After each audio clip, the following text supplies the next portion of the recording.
Hello, hello! Bonjour et bienvenue sur notre chaîne YouTube Valorisons nos langues maternelles africaines. Aujourd'hui, on se retrouve pour une nouvelle vidéo où on va partager la culture africaine à travers la littérature. On va faire la partie 2 du conte La légende du peuple des sables. C'est une histoire qui est extraite du livre 1000 ans de contes Afrique. D'ailleurs, c'est un merveilleux livre que nous vous recommandons. Mais avant de commencer, n'hésitez pas à... Je vous invite à aller visionner nos précédentes vidéos, en particulier la grande série Mes 500 premières expressions, Balingu, Bamena, Bashingu, mais aussi je vous invite à vous procurer un exemplaire du livre que nous avons publié qui s'intitule Mes 500 premières expressions Balingu, Bamena, Bashingu et Ndanda. Donc ce livre est complémentaire aux vidéos car si vous cherchez un mot, au lieu d'aller revisionner toutes les vidéos, vous pouvez le retrouver à l'intérieur car toutes les expressions et les mots qu'on a pu voir jusque-là dans la série, nous les retrouvons dans ce livre et ce livre est très pratique car il fonctionne comme un dictionnaire. Avant de commencer, n'hésitez pas à liker, à commenter, à partager ou même encore à vous abonner. Restez bien jusqu'à la fin car il y aura un petit quiz avec les mots-clés car ce sont les mêmes que la dernière fois, tout simplement parce que c'est la même histoire. Commençons tout de suite, let's go! Il y a longtemps, très longtemps, au sein du peuple des Lébou, naquit un homme exceptionnel que ses parents avaient donné comme nom Daour. Considéré comme le meilleur pêcheur de toute la côte, il descendait en droite ligne du chef des initiés qui conduisait la peuplade des sables sur le bord de la mer. Il pouvait voir ces phénomènes invisibles à l'œil humain et aussi distinguer des sons et des paroles que personne ne pouvait entendre. Quand il narrait ses aventures en mer, tout le monde l'écoutait attentivement. Une fois, Daour relata sa rencontre avec une femme mystérieuse. Elle se déplaçait sur l'eau et lui avait offert un repas exquis. Elle ne parlait pas et avait disparu comme un éclair après avoir disposé la nourriture dans la pirogue. Daour expliqua aussi comment il fut conduit un jour dans un palais au fond de l'océan. Il découvrit un magnifique jardin où il se délecta de fruits délicieux. De jolies jeunes filles le raccompagnèrent ensuite jusqu'à sa pirogue. Un matin, pendant que Daour pêchait au milieu de l'océan, il entendit une voix. « Tu es trop bavard, Daour. Sache tenir ta langue. Ne dévoile plus ce que tu vois dans notre monde. Les esprits de la mer te seront favorables, mais tu parles trop. » Pour la première fois, Daour prit peur et son corps se mit à trembler. À son retour, ses camarades furent étonnés de le voir calme et soucieux. Sa pirogue était presque vide, alors que d'habitude, il grouillait de poissons. Il s'avança vers sa case sans prononcer une seule parole. Dorénavant, Daour gardait le silence. Il ne répondait plus aux questions. Lorsqu'on l'interrogeait sur ses aventures, il ne répondait pas. Quelques mois plus tard, en haute mer, la même voix retentit. « Daour, tu as tenu compte de mes consignes. Tu es devenu plus discret. Nous sommes contents de toi. Nous te donnons en mariage une princesse de la mer. Tu pourras l'emmener dans ton village, mais suis bien mes recommandations. En aucune façon, tu ne devras révéler la vraie origine de la princesse de la mer. Tu ne prendras jamais une deuxième femme. Enfin, les enfants qui naîtront de votre union ne pourront jamais se marier avec les fils ou les filles des hommes. Ces promesses tenues, je te jure que ta famille sera à jamais la plus savante, la plus puissante et la plus respectée de tout le peuple lébou. » Daour accepta tout en mesurant la responsabilité considérable qui reposait sur lui. Alors la voix mystérieuse lui ordonna « Rentre chez toi et annonce ton mariage pour la 7e lune. » Daour informa tous les habitants de la côte de son union avec une fille originaire du sud.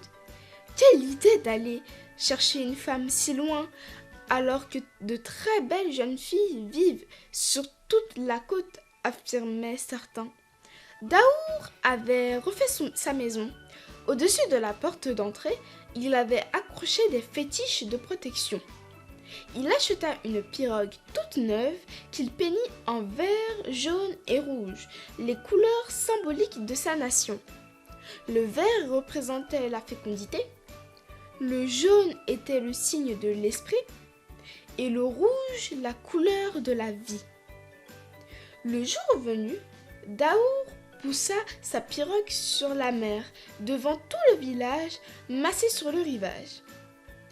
Il disparut bientôt, tout droit dans les étendues de Wedge. Après avoir ramé toute la journée, Daour arriva enfin à la tombée de la nuit au palais du roi de la mer. Il fut escorté par des nymphes et des guerriers. On le débarrassa de ses habits de pêcheur pour le revêtir d'un pagne tissé avec des algues. On lui posa une couronne de corail blanc sur la tête et il fut admis dans la chambre de sa fiancée. Un vieillard à la barbe abondante s'avança suivi par un cortège silencieux. Il déclara « Mamkumba, princesse de la mer, tu vivras désormais avec ce fils des hommes. Et toi, fils des hommes, emmène cette princesse.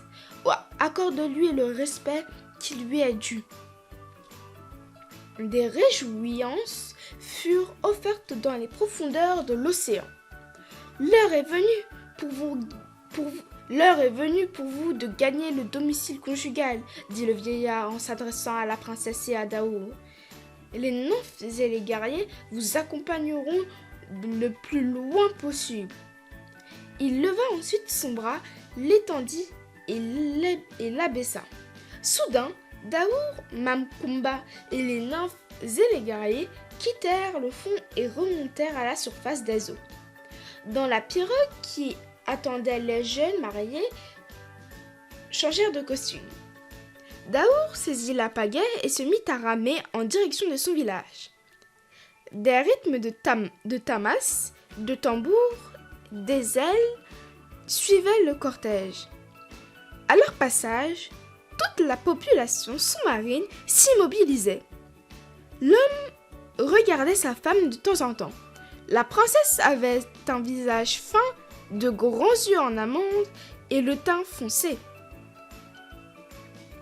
Daour se demandait quel nom lui donner pour les habitants de la terre. Il réfléchit un moment et prononça Matissam, en souvenir de son arrière-grand-mère. Princesse, nous allons bientôt arriver chez nous, dit-il. La fille de la mère tourna la tête, mais ne dit rien. Elle se contenta d'un léger sourire. Avant l'aube, le village fut réveillé par le son des tambours qui venaient de la mer. Les premiers arrivés sur le rivage aperçurent la pirogue illuminée de lumière. « Daour est de retour avec sa femme !» cria la foule. Mamkumba promena sa main sur les vagues et ramena une petite tortue de mer. Elle lui parla dans une langue mystérieuse et la remit à l'eau. Brusquement, la musique s'arrêta, les lumières s'éteignirent. Daour était maintenant seul avec sa fiancée. Quand ils arrivèrent sur la plage, des musiciens sortirent leur tama pour accompagner la jeune mariée jusqu'à son domicile conjugal. Un cheval blanc l'attendait comme le voulait la tradition, mais la princesse refusa de le monter. La femme chanta les mélodies d'accueil et la fille de la mère fut conduite dans la case de Daour. Le lendemain, une fête fut organisée. On tua de nombreux bœufs et on convia tous les habitants de la côte. Mais Matissamb ne quitta pas sa case. Ce fut une déception pour toute la ville de Daour. Pour toute la famille, de Daour. Et pour tous ses invités. L'adaptation de la princesse à la vie terrestre fut difficile. Au début, la lumière du jour l'aveuglait. Daour dut fermer toutes les fenêtres de sa case pour empêcher le soleil d'entrer. Il lui apprit sans difficulté à parler la langue du territoire. Comme elle était intelligente et exceptionnelle, elle fit très vite d'énormes progrès. On s'interrogeait sur cette femme qui ne sortait jamais et dont on ignorait tout. Daour évitait toutes les questions la concernant. Matissamb pleurait chaque fois que la mer se déchaînait et qu'elle entendait les grondements des vagues. Durant ces jours de tempête, elle ne mangeait plus. Son corps maigrissait. Mais lorsque la mer était calme, elle fredonnait des chansons et se remettait à déguster avec plaisir tous les plats qui se présentaient à elle. Un fils naquit de cette union. Daour lui donna le nom de Mansa, en souvenir d'un guerrier célèbre. La venue au monde de l'enfant fut un événement qui marqua la mémoire du peuple. Les tempêtes se succédèrent, la mer fut impraticable pendant 3 jours. Le jour de l'accouchement, un ouragan se leva du fond de la mer, enrobant les gémissements de la princesse. Les divinités de la mer sont anxieuses, dirent les initiés. Un grand événement doit se produire ce jour. On consulta les fétiches, on fit des prières à Gwij, le dieu de la mer. Les femmes exécutèrent des danses sacrées sur le rivage. Mansa naquit avec toutes ses dents. Sa voix était déjà une intonation masculine. Matissamb ordonna à Daour d'emmener le garçon dans le royaume de la mer avant ses 7 jours. Le lendemain, Daour partit clandestinement avec son fils. La mer était calme. Il entendait des berceuses qui accompagnaient ses coups de pagaie. Soudain, ce fut au tour des tambours, des selles de rythmer son voyage. Des lumières apparurent de part et d'autre de sa pirogue. Il fut accueilli dans le royaume de la mer et une fois l'enfant béni par les divinités, Daour reprit le chemin du retour. Au petit matin, il arriva chez lui. Il décrivit toute la cérémonie à sa femme, qui fut heureuse. « Maintenant, les hommes peuvent venir, dit-elle. 8 jours après la naissance de l'enfant, les villageois fêtèrent l'événement sous la protection de leurs fétiches. Ils chantèrent et dansèrent toute la journée. Le jeune garçon grandit vite et devint bagarreur. Quand il était en colère, personne ne pouvait le maîtriser. Mansa était un prodigue. Il pouvait disparaître instantanément et réapparaître aussitôt. Il prononçait des formules magiques pour faire venir les poissons sur le rivage. Daour était inquiet, mais sa femme le rassurait en lui disant « Les dieux de la mer sont avec lui ». Au village, les gens se méfiaient toujours de cette étrangère et de son enfant, qui accomplissaient des miracles. La peur s'empara de tous les habitants de la côte. Daour, à sa grande surprise, fut convoqué par le conseil des anciens. Le plus vieux prit la parole et déclara « Daour, tu es issu d'une grande lignée d'initiés qui guidèrent notre peuple. Tes descendants, doivent avoir le même sang que tes vénérables aïeux. Ton mariage avec l'étrangère ne peut garantir l'espoir que nous fondons sur ta postérité. nous ne te demandons que... Nous ne te demandons pas de rompre avec ton épouse.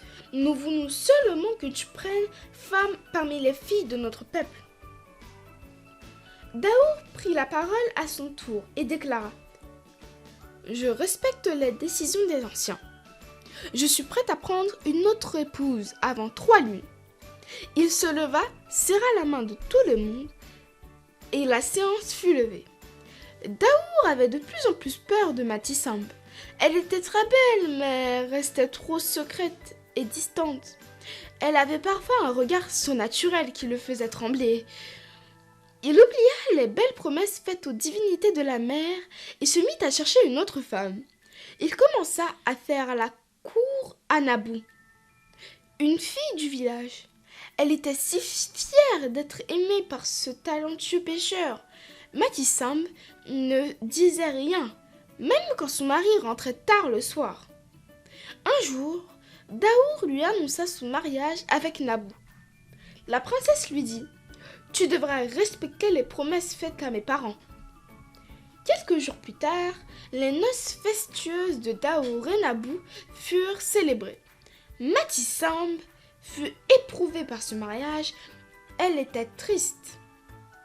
Elle se sentait humiliée, bafouée dans son honneur. Daour s'éloignait de plus en plus de la princesse. Il répétait même qu'il voulait l'entendre. Je reprends. Il répétait même à qui voulait l'entendre qu'il préférait Naboo.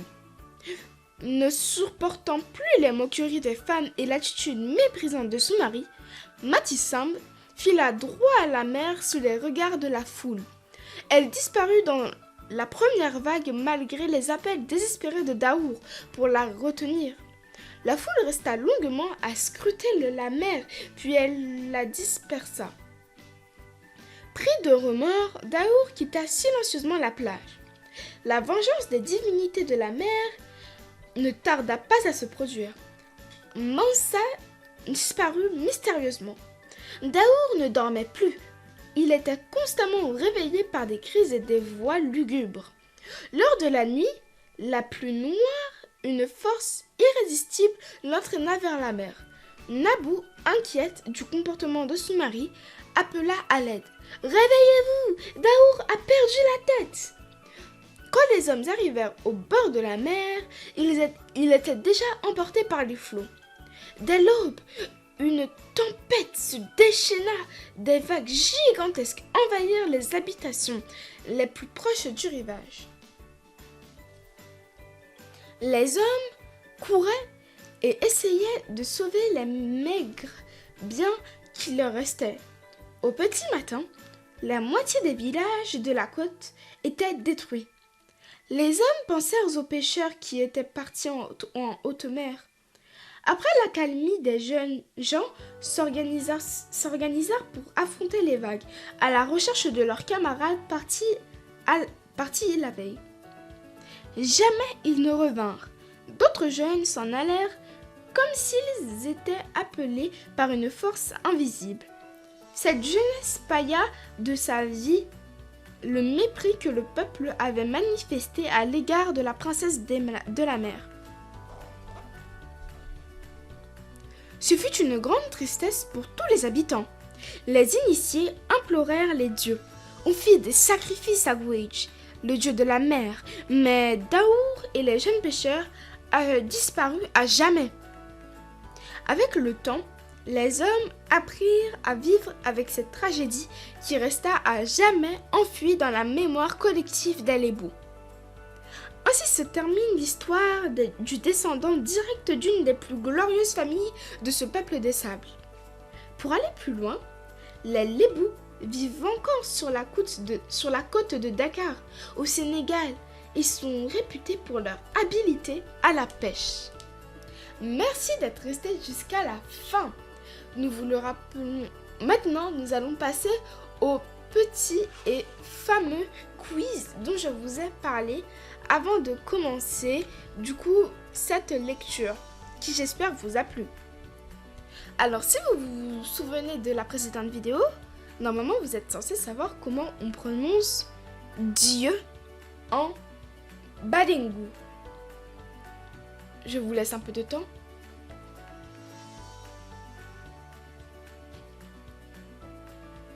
Dieu se dit si. Si. Si. Chapeau si ou si. Normalement, vous êtes censé vous rappeler comment l'on prononce enfant.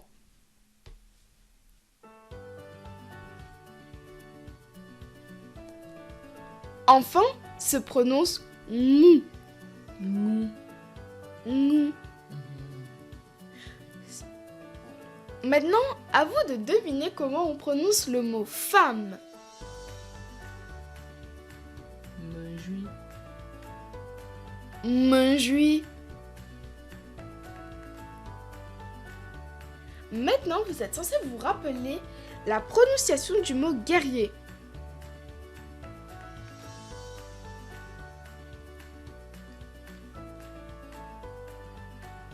Ndanganchu.